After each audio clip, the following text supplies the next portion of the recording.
सत्यम अभी भी राहुल को घूर रहा था। जब राहुल ने ये देखा कि सत्यम अभी भी उसे ही घूर कर देख रहा है, तो राहुल उसे देखकर बोला, अगर मुझे घूरना हो गया हो तो सामने भी देख लीजिए, आपकी प्रिंसेस और मेरी भाभी आ रही है। राहुल की बात सुनकर सत्यम ने जल्दी से सामने सीढ़ियों की तरफ देखा तो नजरें जैसे ठहर सी गई। उसकी प्रिंसेस, उसकी जान, अखिलेश जी का हाथ पकड़कर धीरे धीरे सीढ़ियों से नीचे आ रही थी। रेड और ऑरेंज कलर का lehenga, matching jewellery, light makeup, बालों का जूड़ा बनाकर उसमें गजरा लगाया हुआ था, लहंगे से मैच करता दुपट्टा जो सिर पर दिया हुआ था। सत्यम के कहने पर जो लड़कियां उसे तैयार करने आई थीं, उन्होंने उसे मेहंदी भी लगा दी थी। सत्यम नहीं चाहता था उसकी प्रिंसेस का कोई भी सपना अधूरा रहे।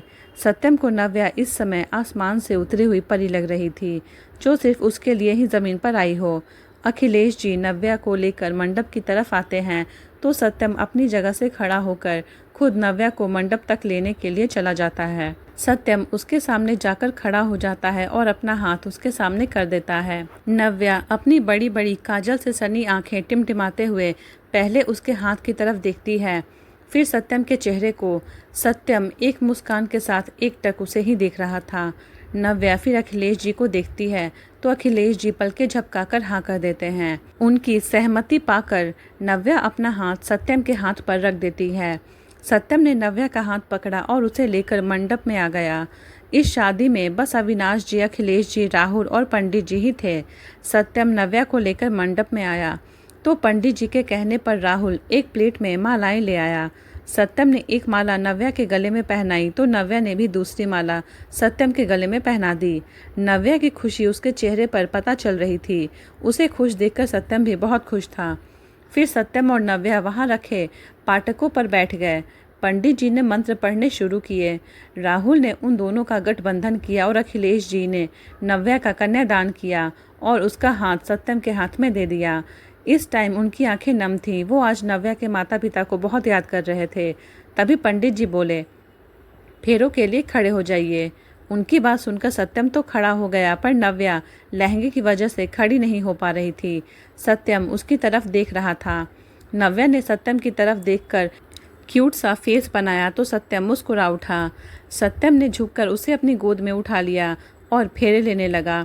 तभी पंडित जी बोले, बेटा पहले 4 फेरों में वर आगे और वधू पीछे रहेगी और बाकी के 3 फेरों में वधू आगे और वर पीछे रहेगा।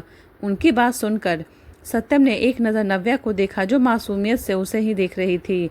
सत्यम ने पंडित जी को देखा और बोला, पंडित जी, पति पत्नी का रिश्ता तो बराबरी का होता है, फिर क्या फ़र्क पड़ता है कौन आगे रहता है कौन पीछे। उसकी बात सुनकर पंडित जी के साथ अविनाश जी और अखिलेश जी भी मुस्कुरा दिए। सत्यम ने नव्या को गोद में उठाकर ही फेरे लेने शुरू कर दिए। उसने सभी फेरे नव्या को गोद में उठाकर ही लिए। सत्यम ने नव्या को फिर जगह पर बिठाया और खुद भी बैठ गया। पंडित जी के कहने पर उसने नव्या की मांग में अपने नाम का सिंदूर भरा और उसे मंगलसूत्र पहना दिया। कुछ सिंदूर नव्या के ललाट और उसके नाक पर भी गिर गए, जिसे देख पंडित जी के साथ साथ अखिलेश जी और अविनाश जी भी मुस्कुरा दिए। सत्यम ने आगे बढ़कर नव्या के माथे पर से अपने प्यार से मोहर लगा दी। सत्यम के चेहरे पर एक सुकून था कि उसकी प्रिंसेस, उसकी जान अब सिर्फ उसकी है। उसकी जान, उसकी ज़िंदगी, उसकी पत्नी। दोनों ने पंडित जी और अखिलेश जी और अविनाश जी का आशीर्वाद लिया। अखिलेश जी की आंखें नम थी। उनकी नाजुक सी मासूम सी पोती आज किसी की बीवी बन चुकी थी। अखिलेश जी ने दोनों को आशीर्वाद दिया और नव्या को अपने सीने से लगा लिया। उनकी आंखों में कैद आंसू उनके गालों पर लुढ़क गए। खुद को संभाल कर उन्होंने नव्या को खुद से अलग किया और सत्यम की तरफ देखकर बोले, इसका ध्यान रखना बेटा, अभी नासमझ है, अगर गलती हो जाए तो माफ़ कर देना। सत्यम, अब वो इस सत्यम राठौड़ की जान है, उसे सबसे छुपाकर सबसे बचाकर रखूँगा, कभी उसे कोई तकलीफ़ नहीं होने दूंगा। जिसने भी मेरी जान को तकलीफ़ देने की कोशिश की, उसे इस सत्यम के कहर से कोई भी नहीं बचा पाएगा। उसकी बात सुनकर और उसका नव्या के लिए प्यार देखकर सब मुस्कुरा दिए। तभी अविनाश जी सत्यम को देखकर बोले, बेटा तुम नव्या को लेकर आउट हाउस जाओ, हम नव्या के गृह प्रवेश की तैयारियां कर तुम्हें बुलाते हैं। उनकी बात सुनकर सत्यम बोला, इसकी क्या ज़रूरत है दादू? अविनाश जी, ज़रूरत है बेटा, माना शादी बहुत सिंपल तरीके से हुई है, पर हुई तो है ना, और कुछ रस्में ज़रूरी होती हैं, चलो अब जाओ। सत्यम नव्या को लेकर जाने लगता है, तभी उसे एक इम्पॉर्टेंट फ़ोन कॉल आ जाता है। इसीलिए वो नव्या को एक मेड के साथ आउट हाउस भेज देता है और खुद फ़ोन अटेंड करने लगता है। वो मेड नव्या को लेकर आउट हाउस आती है और उसे एक रूम में बिठा देती है। नव्या भी चुपचाप वहीं बैठ जाती है और सब तरफ अपनी आंखों को टिमटिमाते हुए देखने लगती है। कुछ टाइम के बाद थकावट की वजह से उसे नींद आ जाती है और वो वैसे ही बेड पर बैठे बैठे सो जाती है। सत्यम जब अपनी बात पूरी करके वहां पहुंचता है तो मेड रूम के बाहर ही खड़ी थी। सत्यम को देखकर वो चली जाती है। सत्यम जब अंदर आया तो नव्या को देखकर एक पल को तो उसके कदम ही ठिठक गए। लाल रंग के दुल्हन के जोड़े में वो बेड पर बैठे बैठे ही सो गई थी। सत्यम धीरे से उसके पास गया और उसे एकटक देखने लगा। नव्या को देखकर उसके चेहरे पर एक प्यारी सी मुस्कान आ गई। सत्यम ने धीरे से झुककर उसका माथा चूमा और खुद से ही बोला, आज से तुम सिर्फ मेरी हो, सिर्फ और सिर्फ इस सत्यम राठौड़ की। अब कोई भी तुम्हें मुझसे अलग नहीं कर सकता और अगर किसी ने कोशिश की तुम्हें मुझसे अलग करने की या तुम्हें नुकसान पहुंचाने की तो मैं उस इंसान को और इस दुनिया में आग लगा दूंगा। I love you princess, I love you so much. तुम इस समय सत्यम के दिल की धड़कन बन गई हो। तुम जानती भी नहीं हो कि क्या हो तुम मेरे लिए। तुमने अपनी मासूमियत से मेरे इस दिल को फिर से धड़कना सिखाया है। पागल हो गया हूँ मैं तुम्हारे प्यार में जान। सत्यम बहुत देर तक ऐसे ही नव्या को एकटक देखते हुए खुद से बातें कर रहा था। तभी दरवाज़ा खटखटाने की आवाज़ से वो होश में आया और जाकर दरवाज़ा खोला तो सामने एक सर्वेंट सर झुकाकर खड़ा था। सर्वेंट सत्यम को देखकर जल्दी से बोला, सर, बड़े सर आपको और मैम को बुला रहे हैं। उसकी बात सुनकर सत्यम ने हाँ में गर्दन हिलाई और बोला, ठीक है तुम चलो, हम आते हैं। उसकी बात सुनकर सर्वेंट वहाँ से चला गया। वो सत्यम भी अंदर चला गया नव्या के पास। उसने प्यार से नव्या के गाल को सहलाया और उसे उठाने लगा। सत्यम, उठो प्रिंसेस। सत्यम की आवाज़ सुनकर नव्या बस कसमसा रही थी। सत्यम उसे देखकर मुस्कुरा दिया। उसे पता था कि उसकी प्रिंसेस थक चुकी है, इसीलिए सत्यम ने नव्या को गोद में उठा लिया और उसे लेकर मेंशन की तरफ चला गया। सत्यम नव्या को लेकर मेंशन के दरवाजे पर खड़ा था। यहाँ अविनाश जी और राहुल, अखिलेश जी और कुछ सर्वेंट भी साथ खड़े थे। नव्या को सत्यम की गोद में सोता हुआ देखकर सब मुस्कुरा दिए तो अखिलेश जी आगे बढ़कर नव्या को उठाने लगे।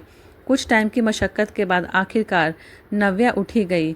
वो और सत्यम एक साथ खड़े थे। अविनाश जी ने उनकी आरती की और तिलक लगाकर बोले, वैसे तो ये काम घर की औरतें करती है, पर अब इस घर में तो कोई औरत है ही नहीं, इसीलिए जितना आता है वो मैं ही कर रहा हूँ।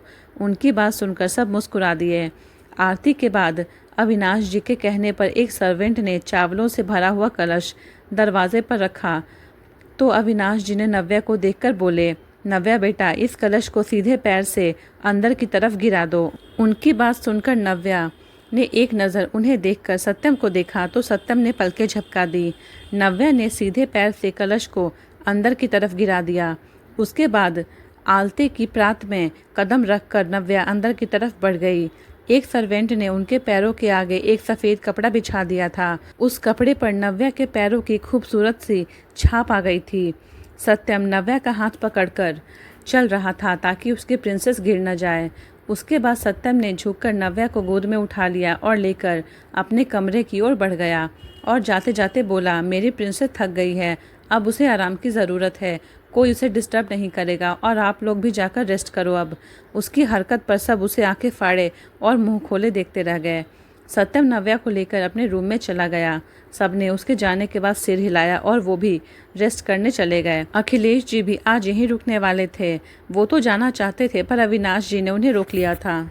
सत्यम नव्या को लेकर अपने रूम में आता है। रूम में आकर उसके पैर दरवाजे पर ही ठिठक गए। वो चारों तरफ देखने लगा। पूरा रूम वाइट और ब्लू कलर के बलून से सजाया हुआ था।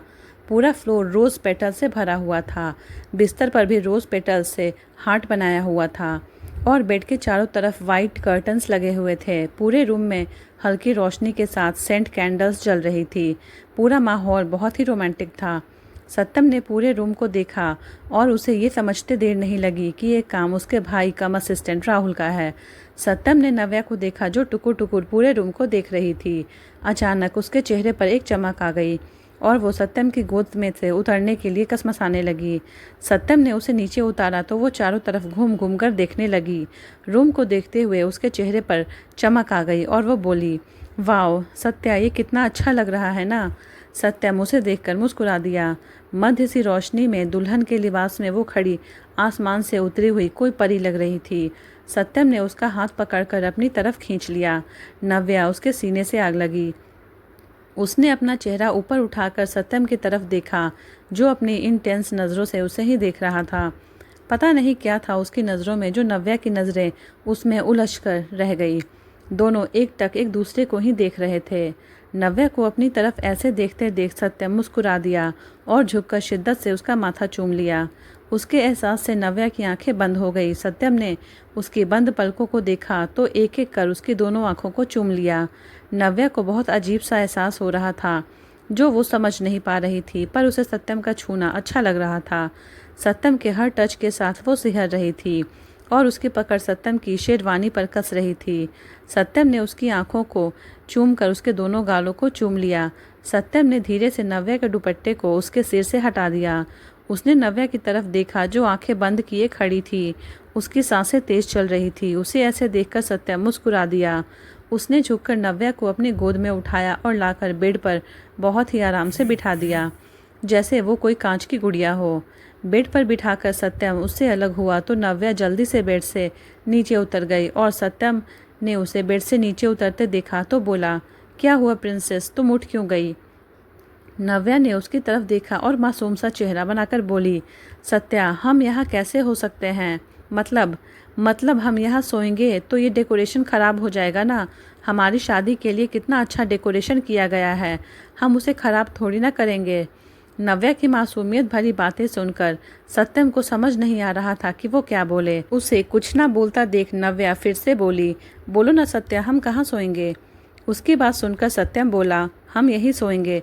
मैं बेड पर से डेकोरेशन हटाता हूँ, फिर सो जाना तुम। उसकी बात सुनकर नव्या जल्दी से बोली, नहीं। उसके नहीं बोलने पर सत्या उसे देखने लगा तो नव्या बोली, हम ये डेकोरेशन नहीं हटाएंगे, ये बहुत अच्छा लग रहा है। सत्यम, तो फिर हम सोएंगे कहाँ? नव्या, मुझे नहीं पता, पर हम ये डेकोरेशन नहीं हटाएंगे। उसकी जिद के आगे अब हमारे सत्यम बाबू को तो पिघलना ही था। उसने नव्या के गाल को प्यार से सहलाया और बोला, प्रिंसेस, अगर तुम चाहती हो कि तो कोई बात नहीं, हम इस डेकोरेशन को नहीं हटाएंगे। सत्यम की डेकोरेशन ना हटाने वाली बात सुनकर नव्या चहक उठी और बोली, पर हम सोएंगे कहाँ? ये बोलकर वो उदास हो गई। सत्यम ने उसके चेहरे को अपने हाथों में भरा और उसका माथा चूम लिया और बोला, तुम फिक्र मत करो, मैं कुछ करता हूँ। ये बोलकर सत्यम ने अपना फ़ोन निकालकर किसी को मैसेज किया तो कुछ टाइम बाद उसका दरवाज़ा नॉक हुआ। सत्यम ने जाकर दरवाज़ा खोला तो दो सर्वेंट बड़ा सा गद्दा लिए अंदर आए। सत्यम ने उन्हें वो बालकनी में लगाने के लिए कहा। सत्यम के कहने पर उन्होंने वो गद्दा बालकनी में लगा दिया और चले गए। सत्यम ने अलमारी में से एक बेडशीट निकालकर उस गद्दे पर डाल दी। नव्या उसे ये सब करते हुए देख रही थी। सत्यम ने एक ब्लैंकेट भी अलमारी से निकालकर वहां रख लिया। सब होने के बाद नव्या जल्दी से जाकर उस गद्दे पर बैठ गई। बैठ क्या, वो तो उछल रही थी, क्योंकि वो गद्दा था ही इतना सॉफ्ट। उसके पास खड़ा सत्यम उसे बस देखकर मुस्कुरा रहा था। नव्या ने उसे देखा तो उसे एक शरारत सूझी। उसने सत्यम का हाथ पकड़कर अपनी तरफ खींच लिया। सत्यम, जो नव्या को देखने में बिजी था, अचानक खींचे जाने पर नव्या के ऊपर गिर गया। नव्या तो आंखें बड़ी कर उसे देख रही थी, वहीं सत्यम भी हैरानगी से उसे देख रहा था। तभी नव्या जोर जोर से हंसने लगी। उसके हंसने की आवाज़ सुनकर सत्यम होश में आया। नव्या को इतना खुश होता हुआ देखकर वो भी मुस्कुरा दिया और उसे एकटक देखने लगा। सत्यम उसके ऊपर से हटा और उसे भी उठाकर अपनी गोद में बिठा लिया। तभी सत्यम की नज़र नव्या की गर्दन पर गई। उसने देखा कि नव्या की गर्दन पर रेड मार्क्स हो गए थे। उसने जल्दी से नव्या की गर्दन देखी और बोला, प्रिंसेस, ये क्या हुआ आपको? ये इतना रेड कैसे हो गया? उसकी बात सुनकर नव्या बोली, पता नहीं सत्या, मुझे शायद इसकी वजह से हुआ होगा। ये बोलकर उसने अपने गले में पहना हुआ हार को सत्यम को दिखाया। सत्यम ने भी उसकी बात सुनकर उस हार को देखा तो वो सच में उसकी मासूम सी प्रिंसेस के लिए हैवी था। सत्यम ने धीरे से अपने हाथ पीछे उसकी गर्दन पर किए और उसके हार को खोलने लगा। हार को गले से निकालकर सत्यम ने साइड में रख दिया और उसकी गर्दन को देखा, जहां लाल निशान हो गए थे। सत्यम ने धीरे से उसकी गर्दन को अपने उंगलियों से छुआ तो नव्या के शरीर में एक कपकपी सी दौड़ गई। सत्यम ने जब उसका कपकपाना महसूस किया तो उसने धीरे से नव्या की गर्दन पर यहाँ निशान थे, वहाँ अपने होंठ रख दिए। नव्या सिहर उठी। उसकी पकड़ सत्यम के कंधे पर कस गई। सत्यम के होंठ उसकी गर्दन पर चल रहे थे। वो धीरे धीरे नव्या की गर्दन को चूम रहा था। हमेशा खुद पर कंट्रोल रखने वाला सत्यम आज बहक रहा था। उसने नव्या की गर्दन को चूम रहा था और शक कर रहा था। सत्यम ने धीरे से नव्या के कान से उसके इयररिंग्स को निकाला और उसके लाल हो चुके कान को शिद्दत से चूम लिया। ऐसा ही उसने दोनों कानों के साथ भी किया। फिर उसने नव्या के मांग टीके को निकालकर वहाँ भी अपने प्यार की मोहर लगा दी। सत्यम धीरे धीरे नव्या के पूरे चेहरे को चूम रहा था। आखिर में उसकी नज़र उसके होठों पर ठहर गई। सत्यम ने अपना हाथ उठाकर नव्या के होठों को पर अपने अंगूठे से सहलाया तो नव्या की पकड़ उस पर और मजबूत हो गई। नव्या इन एहसासों को समझ नहीं पा रही थी, पर यह एहसास उसके दिल में गुदगुदी कर रहा था। सत्यम धीरे धीरे उसके होठों को अपने अंगूठे से सहला रहा था। तभी नव्या धीरे से बोली, सत्यम हाँ। नव्या, ऐसा मत करिए। सत्यम, क्यों जान, अच्छा नहीं लग रहा? नव्या, अजीब सा लग रहा है। सत्यम, क्या अजीब लग रहा है बच्चा? नव्या, पता नहीं, पर पेट में गुदगुदी सी हो रही है। ऐसा लग रहा है जैसे पेट में बहुत सारी तितलियां एक साथ उड़ रही हों। और उसकी बात सुनकर सत्यम मुस्कुरा दिया और बोला, और क्या बच्चा? नव्या, और बहुत प्यास लग रही है। ये बोलकर नव्या ने थूक गटकते हुए अपने गले को साफ किया। सत्यम, जो अभी भी नव्या के होठों को अपने अंगूठे से सहला रहा था, नव्या की बात सुनकर उसकी मुस्कान गहरी हो गई। वो वैसे ही नव्या के होठों को सहलाते हुए बोला, अभी ये प्यास बुझ जाएगी जान। ये बोल उसने नव्या को कुछ समझने से पहले ही उसके होठों पर अपने होठ की गिरफ्त में ले लिए। सत्यम बहुत प्यार से नव्या के होठों को चूम रहा था। वो कभी उसके अपर लिप को सक करता तो कभी लोअर लिप को। कुछ टाइम के बाद उसने नव्या को होठों को छोड़ा। वो लंबी लंबी सांसें ले रही थी। सत्यम एक तक उसे ही देख रहा था। किस करने के बाद उसके होठ और रेड जूसी हो गए थे। सत्यम ने एक बार और नव्या के होठों को चूमना शुरू किया। उसने नव्या के होठों को अपनी जीभ की मदद से खोला तो अपनी जीभ उसके मुंह में एंटर कर दी और उसके पूरे मुंह को एक्सप्लोर करने लगा। किस करते हुए उसने अपने हाथ पीछे ले जाकर नव्या के ब्लाउज की डोरी खोल दी। उसका हाथ नव्या की पीठ पर फिसल रहा था। जब नव्या को सांस लेने में दिक्कत होने लगी तो उसने सत्यम के कंधे पर मारना शुरू कर दिया। उसके मारने से सत्यम को एहसास हुआ कि नव्या को सांस नहीं आ रही है, तो उसने नव्या के होठों को छोड़ दिया। नव्या की सांसें बहुत तेज चल रही थी। उसने अपना सिर सत्यम के सीने में रख दिया और लंबी लंबी सांसें लेने लगी। सत्यम एक हाथ से उसकी पीठ और एक हाथ से उसके बाल सहला रहा था। कुछ टाइम बाद नव्या शांत हुई और सत्यम को देखकर बोली, सत्या, ऐसे कौन करता है? आपको पता है ना, मुझे सांस भी नहीं आ रही थी। सत्यम, सॉरी प्रिंसेस, पर मैं तुम्हें बस किस कर रहा था। नव्या, पर किस तो गाल पर करते हैं ना। सत्यम, नहीं, हस्बैंड वाइफ ऐसे ही किस करते हैं और मैं आगे से ध्यान रखूँगा। ज़्यादा टाइम किस नहीं करूँगा, ठीक है? उसके बाद सुनकर नव्या ने मुंह बना लिया तो सत्यम ने मुस्कुराकर नव्या का माथा चूम लिया और उसे बिस्तर पर बिठाकर बोला, तुम बैठो, मैं तुम्हारे कपड़े लेकर आता हूँ। ये बोलकर सत्यम अंदर चला गया तो उसने जल्दी से पहले अपने कपड़े चेंज किए और कुछ टाइम बाद नव्या के कपड़े ले आया। इस टाइम उसने सिर्फ एक ब्लैक लोअर पहन रखा था, बट ऊपर से वो शर्टलेस था। उसने बालकनी में आकर एक बटन प्रेस किया तो बालकनी के सभी तरफ एक ब्लैक कलर का पर्दा जैसा लग गया। इससे कोई भी अब उसकी बालकनी में नहीं देख सकता था। सत्यम ने लाइट्स डिम की और नव्या के पास जाकर बैठ गया। उसने धीरे से नव्या को फिर अपनी गोद में बिठाया और हाथ पीछे उसकी पीठ पर ले जाकर नव्या के ब्लाउज की हुक खोल दी। नव्या का ब्लाउज उसके कंधों से नीचे गिर गया और उसकी क्लीवेज दिख रही थी। नव्या एकदम सत्यम के सीने से लग गई। सत्यम ने प्यार से उसे अपनी बाहों में भरा और बोला, क्या हुआ बच्चा? नव्या, कुछ नहीं। सत्यम, अच्छा छोड़ो, फिर मुझे आपके कपड़े चेंज करने दो, ये हैवी है ना। उसकी बात सुनकर नव्या बोली, नहीं। सत्यम, क्यों? मुझे शर्म आ रही है। उसकी बात सुनकर सत्यम मुस्कुरा दिया और फिर बोला, शर्म क्यों आ रही है? पहले भी तो मैंने तुम्हारे कपड़े चेंज किए हैं ना, तो फिर आज क्या हुआ? नव्या, पता नहीं, पर मुझे शर्म आ रही है। उसकी बात सुनकर सत्यम बोला, अच्छा ठीक है, मैं अपनी आंखें बंद कर लूँगा। नव्या, पक्का? सत्यम, हाँ बाबा पक्का। ये बोलकर सत्यम ने अपनी आंखें बंद कर ली तो नव्या ने उसके सीने में ही अपना चेहरा निकालकर सत्यम को देखा, जिसकी आंखें बंद थीं। नव्या धीरे से उससे अलग हुई तो सत्यम ने बंद आंखों से ही नव्या का ब्लाउज निकालकर साइड में रखा और उसे अपनी एक लूज टी शर्ट पहना दी। नव्या बस उसके चेहरे को ही देख रही थी। उसके बाद सत्यम ने धीरे से नव्या को बिस्तर पर लिटाया और आंखें बंद किए ही उसके लहंगे की डोरी खोलने लगा, पर उसकी उंगलियां नव्या की कमर को छू रही थी, जिससे नव्या की सांसें तेज हो रही थी और धड़कनें भी बढ़ गई। उसके कपड़े चेंज करने के बाद सत्यम बोला, अब आंखें खोल लो प्रिंसेस। नव्या, हाँ। सत्यम की आंखें खोलते ही नव्या जल्दी से उसके सीने से लग गई। सत्यम ने भी उसे अपनी बाहों में भर लिया। सत्यम ने महसूस किया कि नव्या का दिल बहुत तेज़ी से धड़क रहा था। ऐसा ही कुछ हाल सत्यम का भी था नव्या के कपड़े चेंज करते वक्त।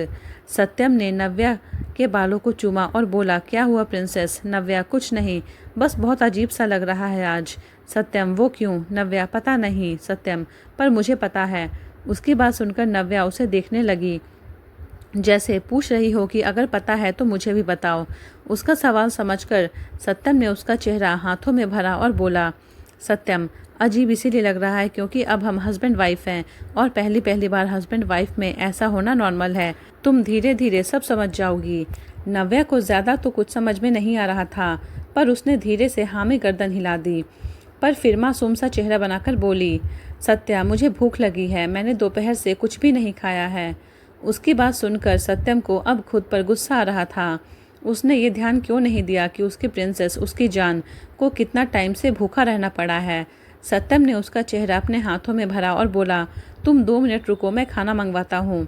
ये बोलकर सत्यम ने किसी को फ़ोन किया तो कुछ टाइम के बाद सत्यम के फ़ोन पर एक मैसेज आया।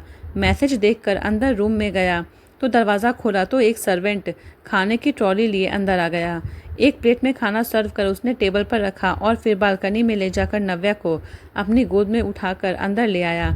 वो सोफे पर नव्या को गोद में लेकर आया और उसे अपने हाथों से खिलाने लगा। साथ साथ वो खुद भी खा रहा था। खाना होने के बाद उसने नव्या को पानी पिलाया और उसका मुंह साफ कर उसे अपनी गोद में उठाकर वापस बालकनी में ले गया। वो नव्या को अपनी बाहों में लेकर लेट गया और उसके बालों को सहलाने लगा। दिन भर की थकावट की वजह से नव्या जल्दी ही सो गई। सत्यम ने उसे सोते हुए देखा तो धीरे से उसके होठों को छूकर उसने भी अपनी आंखें बंद कर ली और सो गया।